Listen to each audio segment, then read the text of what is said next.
Hello,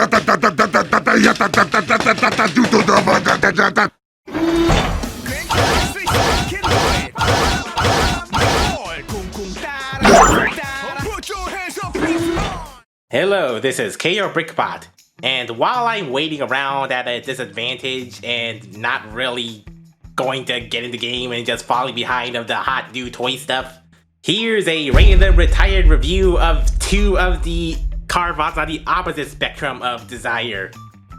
But they're retired, so they're still pricey now. And this is a double review because they're both essentially the same except different forms.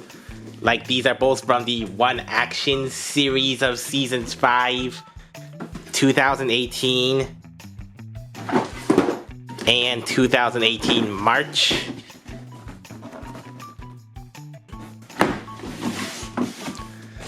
So, Beatrun and Megabold. Not Megabolt, Megabold. Which I guess some might not recognize anyway. Anyway, yeah, as you see, wide box. He's a very thick box. Yep, slightly more than half bigger. So Beatrun's word mark has speakers on it. Green with some warning stripes. Side box. One action transformation. So let's get down to the Beatrun.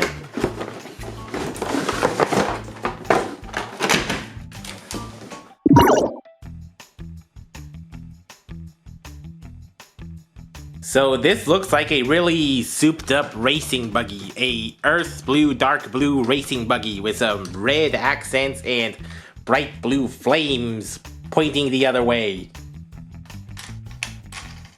Spins really nicely. It has more details like these front headlights, these weird split bumpers, and molded suspension, molded fake suspension, but it has those details. The suspension's also in the back. If you can see that little thing, that little spring sticking out here. And it might be hard to see it here, but behind that wheel is another case of a spring. There's a non-functioning molded spring in there. Yeah, they could have been just lazy and did just the front ones, but the fact they did the back ones show that they do have attention to detail at least. For a thing that will be mostly just chucked around and not gazed upon by 3-year-olds or whatever. A big black cockpit with some reinforced grids and sidebars on the side. Not sure how anyone's supposed to see forward clearly with this design. Flanked with obvious toyetic weapon ports. And a big old engine block. A big transparent engine block with a narrow spoiler with some more blue flames painted on. And finally coming to the rear with some exhaust and some orange rear lights.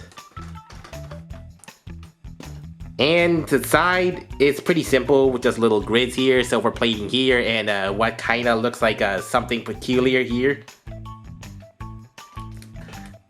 So yeah, it's just like a toy buggy, a toy racing buggy, but a very sleek looking one nonetheless.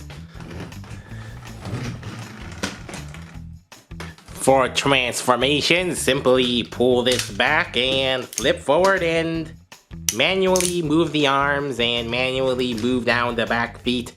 These cockpits which slam into these little buttons which make the feet stick out.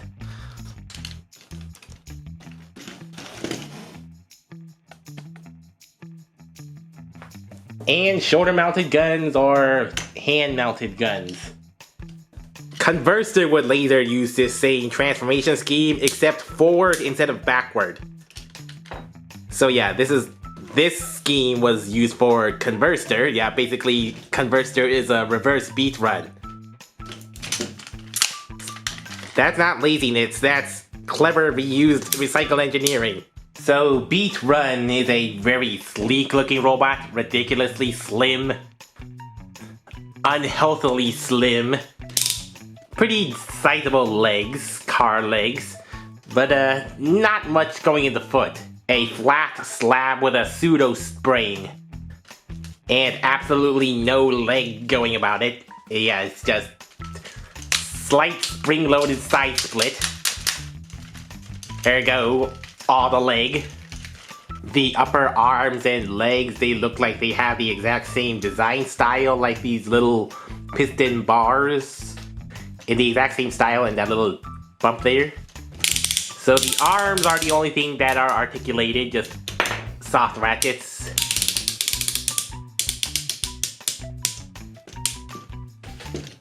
It still is pretty detailed for a simple auto changer, like more spring suspension on the side of the torso and more grilling and plating, and looks like some little shafts or driver things, mechanical parts on the back of the shoulders. And also, what also looks like a 5-wheel engine drive belt from the engine block that is now his head. A pretty simple, effective way for visible head syndrome. So yeah, it just gets covered up. Which does have some good light piping.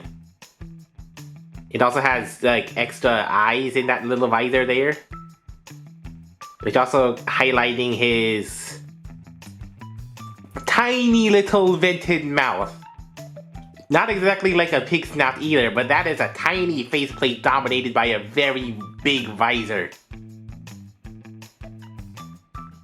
With tiny little ears and a very wide head, a very wide engine head.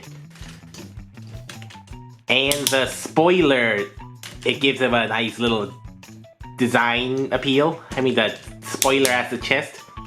The twin guns, they're pretty basic. Except, yeah, cone yellow painted basic, but they still do have some wiring and such. It's a kind of a funnel shaped thing. And regarding budgetness, hollowness, it's mostly on the bottom. And also they have a pin in here. I guess that's for reinforcement.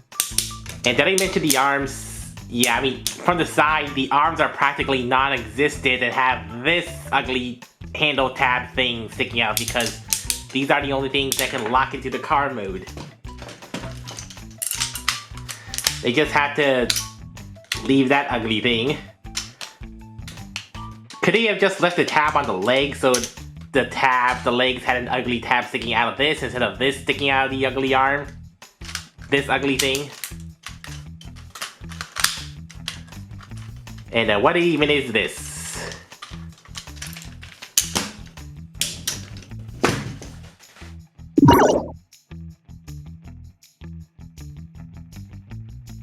Now onto his buddy Megabold.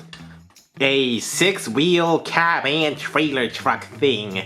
A truck with big front wheels and 2 tiny back wheels. And it kind of looks like a military truck, judging by the light square camel pattern typographed here and a molded star badge and some arrows. But what kind of militaristic truck is bright orange and yellow? The yellow which dominates the upper half of the truck grill bumper with a flattened style Carbot symbol. Yeah, but I do wish this was painted, the silver painted to match the design at least, and this front was all gray and not just top and bottom. That kind of breaks the flow there. It's a nice silver painted bumper at least, and pretty simple headlights. Yeah, this is pretty plain and also a big screw hole. Maybe this would fit better if the entire truck was dark green. I mean, this is a nice detailing, but it just doesn't fit with the colors in my opinion. It also has this logo. It kind of looks like a logo of a scientific institute. Well, yeah, this is actually for his cannon, but yeah, you have 2 different logo designs here that it seems to contradict one another. So yeah, you would have no idea what kind of purpose this truck is for, other than carrying stuff in its very tiny little open-ended, no tailgate, tiny little section. It does have these little side pockets, these side canisters, and also another thing here, and these big shiny chrome smokestacks. And also details that make this thing look really big if you try to scale them with big details is this tiny little door and these tiny little ladders. If this was human size, this would be like a gargantuan truck. Unless, of course, this is for storage of little side goods. Anyway, so how is anyone supposed to ride this thing? I don't see any good doors other than these tiny little things. Do they just crawl into there and just go up the stairs into this giant cockpit? Or do they just go behind here and then they sit in there? Or... yeah, I mean, there's no way for this thing to... anyone to get in here other than these tiny things. Yeah, this is really just a toyetic truck and not a real... it doesn't have any realism. Just for the little kiddies, this toy shows you how to transform it with these very obvious arrows on the back. And even the show shows you a tutorial on how to transform your Megabold toy. I mean, it's Megabold having hiccups with his T-Cog. So yeah, just grab onto it, split it, and also move the legs on the 2 hinges back, manual.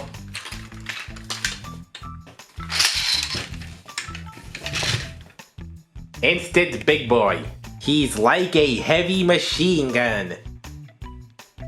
A walking machine gun. Well, he can't really walk either. Again, he has a slight spring-loaded spread. Yay, that totally justifies removing all the leg ratchets on his very short and stodgy legs. Even the back of the legs have some more grill details, and the inside of the legs also have some more militaristic badges, also on the arms. I mean, yeah, I mean, it's really confusing. Is Megabold really a military Carbot? But yeah, but the fact they even put it on the legs, I know, I do like the attention to detail, but it doesn't really seem to make any sense to put these white badges in the inside of the legs. On the back of the legs, sure, but the inside of the legs, where you're not going to be seeing a lot in there, why?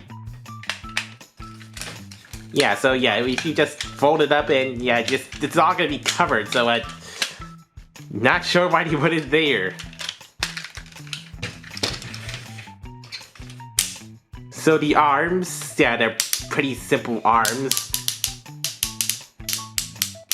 Like 8-click ratchets for a full 80. Not exactly central, but yeah, that's the ratchet arms. Aforementioned arrows and a military symbol there with his little 5mm fists. Not that he comes with any accessories on his own. Also, sideways elbow action. And that's it. His head's also a pretty solid slab. Just a slight head tuck-in for spring-loaded transformation, no side to side.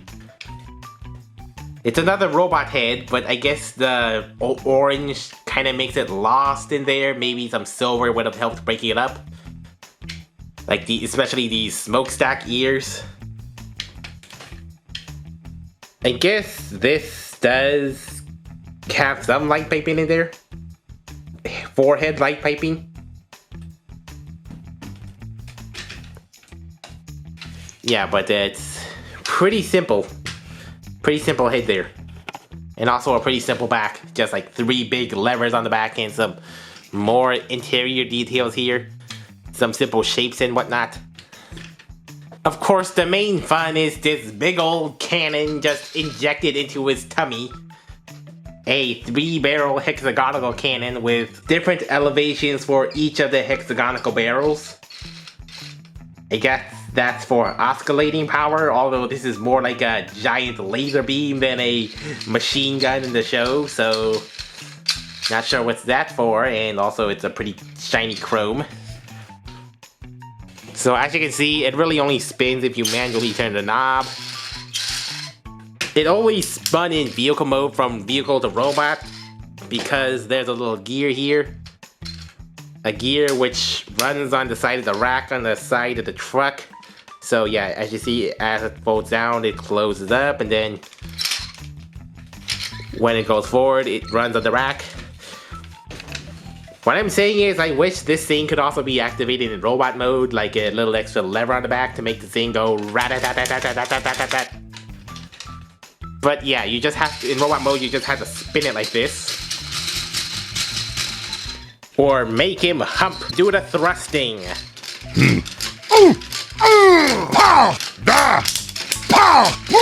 Push! Also a shame this thing doesn't even work in vehicle mode. So yeah, it's all folded up and yeah, you just have the cannon tucked away in there. Never to be activated in vehicle mode. Maybe if this was engineered differently, like only the grill opens so that the gun can be used in both the truck and robot mode. Just manually flap it and then automatically fold just the top and bottom panels. Just the top and bottom panels instead of the entire lower bumper and the entire upper trunk hood folding up and thus somewhat obscuring Megabold's view. Yeah, not sure how he's going to look over there. Just slightly like this. Yeah, he's gonna have a hard time looking at stuff with this giant thing in the way. I guess Carbot was really going through a phase in 2018 where they released a whole bunch of one-step changers, giant one-step changers. Like these two came in first that year, and then Autosonic, who is pretty similar to Beatrun, but different, but still pretty similar and maybe somewhat redundant. And of course all the Kunings and a whole bunch of other auto transformers, which is just fun for instant giant fidget toys. If these were smaller, then they would be good fidget toys, but they're like $50-ish, about 56 or 60-ish for Megabold. Not sure which one of these is the better one, just like the big fast one or the slow heavy big blasting one. Like I said, these two sold out eventually. Even though they're auto transformers, yeah, they still got retired pretty good easily. Although I think Megabold still might be lingering at some brick and mortar stores. That's how shelf farmy he is. Yeah, so really not recommended because they're super pricey one-step changers. Only because I got them cheap, I could review these. But I wouldn't put it past Toy Rock for them to reissue this at some point, maybe several months or a year down the line, in completely cardboard packaging. Thanks for watching, and be sure to like and subscribe for Korean bots new and old. So until next time, this is KRBrickBot signing out.